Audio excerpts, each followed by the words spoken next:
Hello dear friends, welcome to the study platform online school. Here is your mentor Lakshmikant Tiwari for better mentoring to the biology. I hope कि आप लोग बहुत अच्छे होंगे and I am very happy to be here in front of you with a new topic that is introduction of biology. तो जब हम class 11th में पहुंचते हैं तो हम एक सेपरेट सब्जेक्ट बायोलॉजी को पढ़ते हैं। चलिए, तो इंट्रोडक्शन ऑफ बायोलॉजी का टॉपिक स्टार्ट करने से पहले हमने जो क्लास 6 ऑनवर्ड्स 6 to 10th जो भी साइंस को पढ़ा उसको हम इंटर रिलेट करते हैं तो हमें बायोलॉजी पढ़ने में बहुत ही मजा आएगा। तो देखिए, क्लास 6 से लेकर के 10 तक हमने क्या पढ़ा है? साइंस। एक साइंस को सब्जेक्ट के रूप में पढ़ा है। तो साइंस क्या पढ़ी है? साइंस क्या था?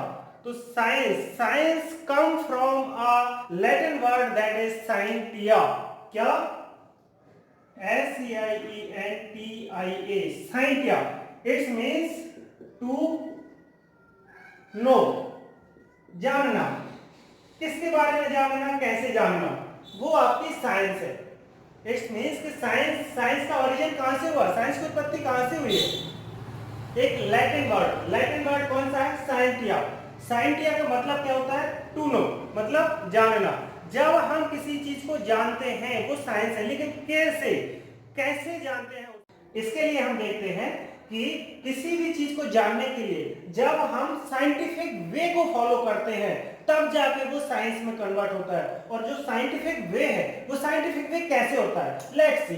सबसे पहले क्या आता है, कोई भी चीज, हमें किसी चीज के बारे में अध्ययन करना है, स्टडी करनी है, तो क्या होगा? सबसे पहले जब हमारा किसी चीज से सामना होगा तब हम उस पर जाके ऑब्जर्वेशन करते हैं। क्या? ऑब्जर्वेशन किसके बेस काम करता है? हमने इंग्लिश पढ़ते हैं जब, तो उसमें आते हैं 5 W's। कौन से 5 W's जब हम पढ़ते हैं तो यहाँ पे ऑब्जर्वेशन का मतलब यही है कि जब हमारे दिमाग में क्वेश्चन आ जाए, इन 5 W's का मतलब होता है when, what, where, why। These kind of words जब आ जाते हैं तो उनका जब हमारे अंदर आंसर ढूंढने की क्षमता आती है, जब भी हम उनके आंसर के पीछे दौड़ते हैं तो वो किसमें कन्वर्ट हो जाते हैं? हाइपोथेसिस में। किसमें? हाइपोथेसिस। और जब इनके आंसर, जो हमारे पास क्वेश्चन उठते हैं, ये ऐसा क्यों हुआ, ये ऐसा कब हुआ, ये ऐसा किस वजह से हुआ, कहां हुआ, इस टाइप के जब हम क्वेश्चन उठेंगे तो उसको ऑब्जर्व करने के बाद जब हम उसके आंसर के पीछे दौड़ेंगे तो वो आपका हाइपोथेसिस में आ जाएगा। किसमें? हाइपोथेसिस, जिसको हम संकल्पना या विचार कह सकते हैं। फिर अब इस जो विचार आए, उस विचारों को जो हमारे अंदर हाइपोथेसिस ने जन्म लिया उसको हम कैसे प्रूफ करें, तो उसके लिए नया वे होता है, that is called as experiment.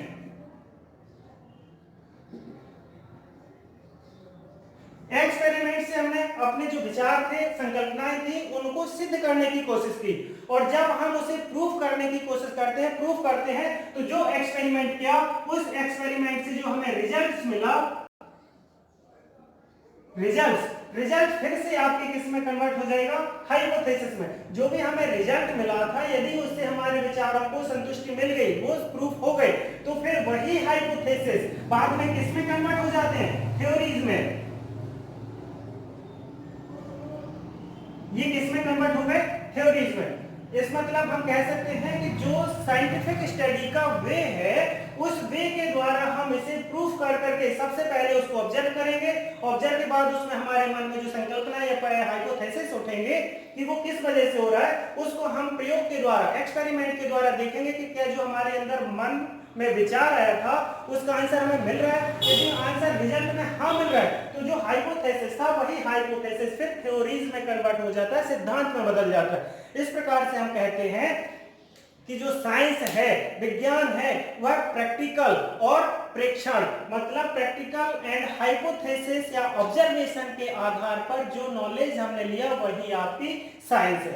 ये तो आज तक हमने क्लास 10th तक पढ़ लिया था। अब साइंस को हमने अभी 10th तक क्या पढ़ा था? 2 बेस्ड पे, एक सजीव के आधार पे और एक निर्जीव के आधार पे। तो इसको देखने के लिए हम देखते हैं कि जो साइंस है, साइंस को भी हमने आगे 2 पार्ट्स में बांटा था। वो 2 भाग कौन कौन से थे? सबसे पहले देखिए, साइंस को हमने 2 भाग में बांटा। एक क्या पढ़ रहे थे हम? Social science.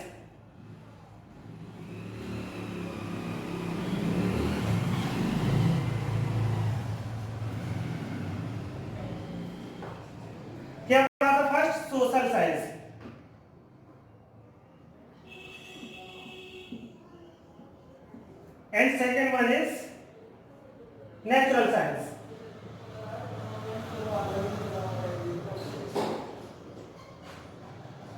देखिए साइंस को हमने दो पार्ट्स में बांट रखा।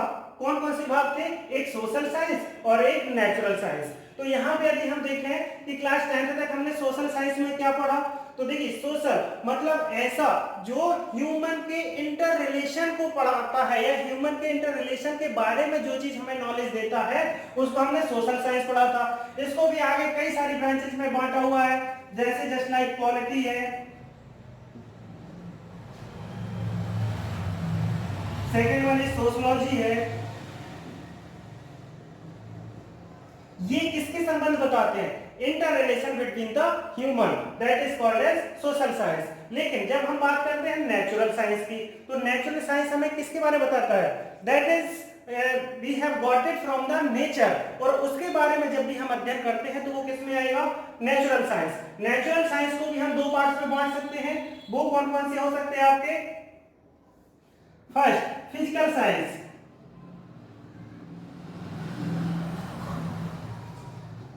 फिजिकल साइंस, एंड सेकंड जो होगी वो होगी आपकी लाइफ साइंस। देखिए नेचुरल साइंस को हमने टू पार्ट्स में डिवाइड कर लिया। पहला physical science, second one is life science. अब यहाँ पे हम दो क्यों बांट रहे हैं, मतलब दो पार्ट्स में क्यों बांट दिया? देखिए जो फिजिकल साइंस है, फिजिकल साइंस के अंतर्गत भी हम कई सारी और ब्रांचेस को पढ़ेंगे। तो फिजिकल साइंस में कौन कौन सी होंगी? देखिए जैसे फिजिक्स होगी, केमिस्ट्री होगी, जियोलॉजी एंड एस्ट्रोनॉमी।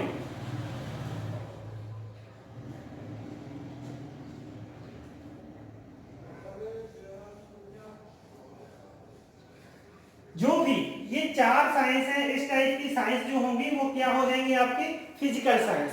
फिर अब लाइफ साइंस।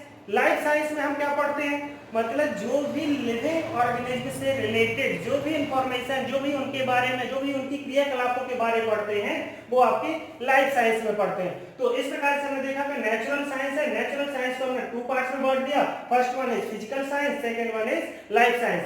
फिजिकल साइंस को हमने देखा तो ये physics, chemistry, geology and astronomy, इस प्रकार की कई सारी ब्रांच में बांटी होती है, that is called physical science. और दूसरी लाइफ साइंस को भी हम देखते हैं तो ये भी टू पार्ट्स में बटी होती है, major two parts, that is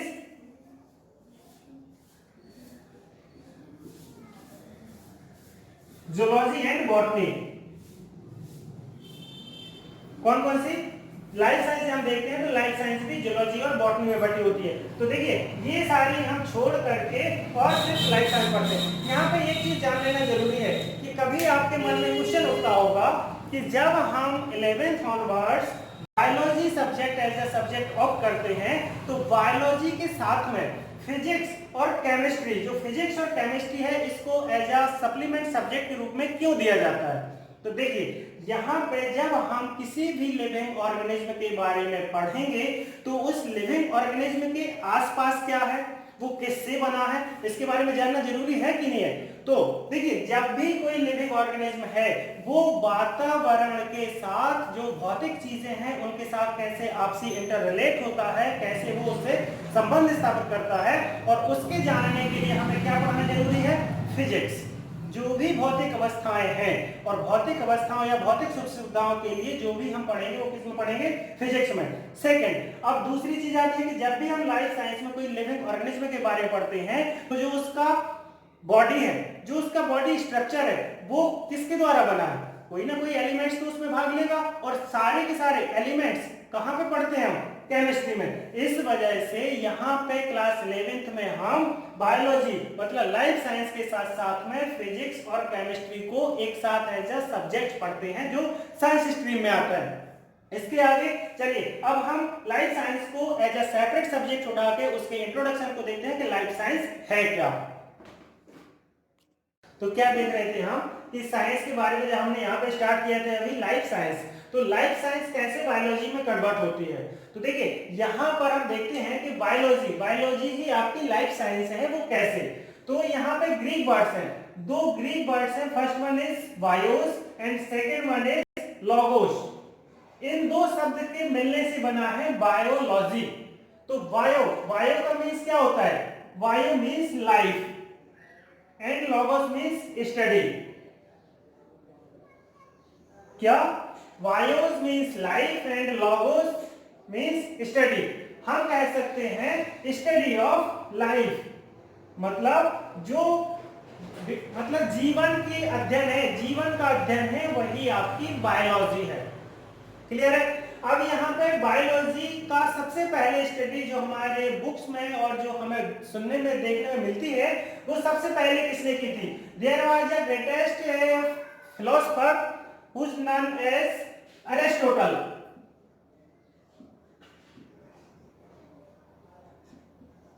Aristotle, known as the father of biology. कौन? Aristotle was the greatest philosopher who's known as the father of biology. Also Aristotle को ही हम फादर ऑफ द जूलॉजी भी कहते हैं। क्यों? क्योंकि जो इनके द्वारा लिखित बुक है, जो इन्होंने एक बुक लिखी थी, उसका नाम था हिस्टोरिया ऑफ एनिमेलिया। कौन सी? Historia of animalia. ये इनके द्वारा लिखी हुई बहुत ही मतलब इंपॉर्टेंट बुक है, जो जूलॉजी को बिलोंग करती है या जूलॉजी से रिलेटेड है। इस कारण से हम इन्हें father of biology and father of zoology दोनों के नाम से जानते हैं। किसको? अरिस्टोटल को। क्लियर है? अब सेकंड, इसको हमने अभी देखा था कि बायोलॉजी की हमने दो ब्रांच देखी थी। कौन कौन सी? एक था बायोलॉजी की टू ब्रांच थी। कौन कौन सी थी? फर्स्ट हमने देखी थी botany and second was zoology. Biology को हम 11th 12th में देखिए यहाँ पे आपको देखना है कि बायोलॉजी वैसे तो वेरियस काइंड ऑफ ब्रांचेस में डिवाइडेड है, लेकिन यहाँ पे जो इम्पोर्टेंट है 11th और 12th के पर्पज से, उसे आपने सिर्फ दो पार्ट्स में बढ़ना है। फर्स्ट पार्ट होगा बॉटनी और सेकंड पार्ट होगा जूलॉजी। यहाँ पे दो पार्ट्स क्यों बोल रहा हूँ? क्योंकि देखिए बॉटनी में आपको जो ऑटोट्रॉप्स हैं उनसे रिलेटेड जो स्टडी करनी है या उनसे रिलेटेड स्टडी जिस बुक में हमें मिलती है वो आपकी बॉटनी कहलाती है। और यहाँ पे बॉटनी से संबंधित सबसे पहले जो साक्ष्य मिलते हैं, जो हमें पढ़ने में मिलता है, वो कौन है? बॉटनी। बॉटनी सबसे पहले किसने हमें यहाँ पे बताया? That was Theophrastus.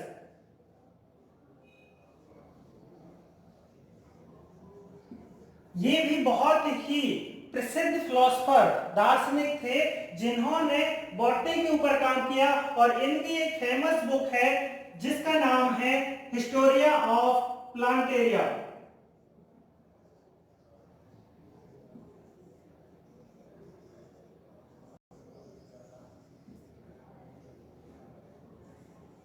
Historia of plantarum.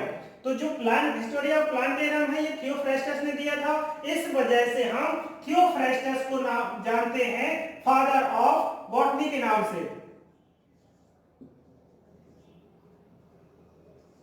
जो आपके थियोफ्रास्टस हैं, थियोफ्रास्टस को हम फादर ऑफ बॉटनी के नाम से जानते हैं, और जो अरिस्टोटल हैं, अरिस्टोटल को हम फादर ऑफ बायोलॉजी और फादर ऑफ जूलॉजी के नाम से जानते हैं।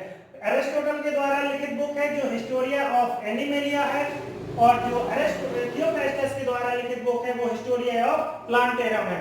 इनमें इन्होंने मतलब 500 से हजार स्पीशीज, जो एनिमेलिया है 500 से 1000 जंतुओं के बारे में इन्होंने वर्णन किया है, और जो थियोफ्रास्टस है इन्होंने हिस्टोरिया ऑफ प्लांटेरियम में 1500 से ज्यादा पौधों की मतलब जो पौधों की स्पीशीज है उनके बारे में अध्ययन करके उसके बारे में वर्णन किया है। तो ये है बायोलॉजी का इंट्रोडक्शन। इसके अलावा भी हम दो प्रकार से बायोलॉजी को और बांट सकते हैं, जैसे यहाँ पे जूलॉजी बॉटनी बांटा, इसी प्रकार से हम कह सकते हैं कि जो बायोलॉजी होती है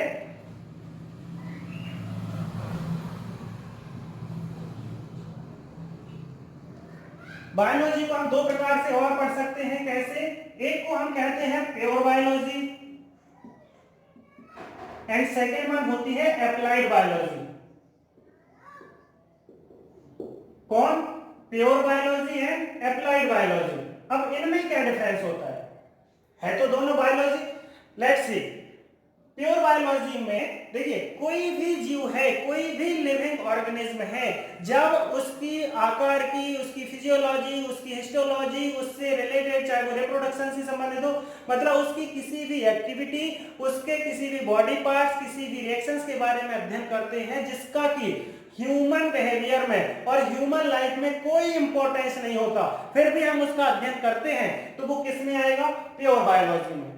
उसका ह्यूमन बिहेवियर मतलब इंसान के व्यवहार में, इंसान के जीवन में कोई महत्व नहीं है, तो उसका अध्ययन जब हम करते हैं तो उसको हम प्योर बायोलॉजी में करते हैं। इसके अपोजिट जो एप्लाइड बायोलॉजी है, जो एप्लाइड बायोलॉजी है, एप्लाइड बायोलॉजी में हम सिर्फ और सिर्फ उसी का अध्ययन करते हैं जो मानव के व्यवहार से संबंधित है, जो मानव के जीवन में कहीं ना कहीं बेनिफिशियल है, और उसका अध्ययन जब हम करते हैं या उसके लिए, उसके रूप में जब हम बायोलॉजी का अध्ययन करते हैं, वो अप्लाइड बायोलॉजी में आती है। इसके अंतर्गत चाहे आप एग्रीकल्चर के सब्जेक्ट ले लें, चाहे आप डेयरी फार्म वगैरह ले लें, या फिर आप मेडिकल साइंस से ले लें, चाहे आप जेनेटिक इंजीनियरिंग के संबंध में ले लें, जितनी भी इस प्रकार की ब्रांचेस हैं जो बायोलॉजी की हैं, वो आपकी अप्लाइड बायोलॉजी के अंतर्गत आती है। तो ये तो आपने देख लिया सिर्फ और सिर्फ बायोलॉजी का इंट्रोडक्शन। अब जब हम इसको आगे पढ़ते हैं तो उसमें सबसे पहले आता है सजीव के बारे में। तो वैसे तो आप लोग छोटी क्लासों से स्टार्ट कर चुके थे कि सजीव और निर्जीव क्या होते हैं, तो अब जब हम नेक्स्ट चैप्टर करते हैं तो उसमें हमारा अगला टॉपिक होगा सजीव से संबंधित, जो कि सजीव को ही हम बायोलॉजी के लिए पढ़ते हैं, ठीक है। और यहाँ पे हम एक डेफिनेशन के रूप में बायोलॉजी को यहाँ समझ सकते हैं, वो क्या होती है कि biology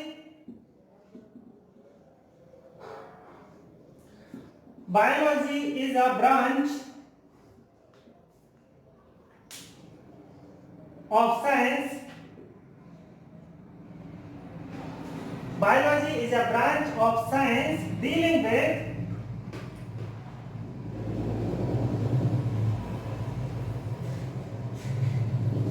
biology is the branch of science dealing with matter and energy, which is or was a part of living system, that is called biology. Means biology is a branch of science dealing with matter and energy, which was a part of living system. यहाँ पे was क्यों use कर रहा हूं? Because आप एक example के तौर पर ले लीजिए, पेड़ है, पेड़ को काट के हमने लकड़ी बना दी। अब लकड़ी वो लिविंग तो है नहीं अब, लेकिन कभी ना कभी तो वो लिविंग थी ना, तो जब हम उसका स्टडी करेंगे, उसका अध्ययन करेंगे, तो वो किस में आएगा? बायोलॉजी में ना। उसको हम नॉन लिविंग नहीं कंसीडर कर सकते, क्योंकि वो कभी ना कभी लिविंग सिस्टम थी। इस वजह से हम उसे किस में पढ़ेंगे? बायोलॉजी में। इस कारण से यही आपकी बायोलॉजी की फेमस डेफिनेशन है, जिसको हमने एक बार पढ़ लिया है कि biology is a branch of science dealing with the matter and energy which is और was a part of living system, that is called as biology. तो ये बायोलॉजी के इंट्रोडक्शन में देख लिया। अब जैसा कि अभी बताया था कि अब हम नेक्स्ट जो इसका चैप्टर पढ़ेंगे वो हम पढ़ते हैं लिविंग सिस्टम और लिविंग बर्ड्स के बारे में। Thank you so much.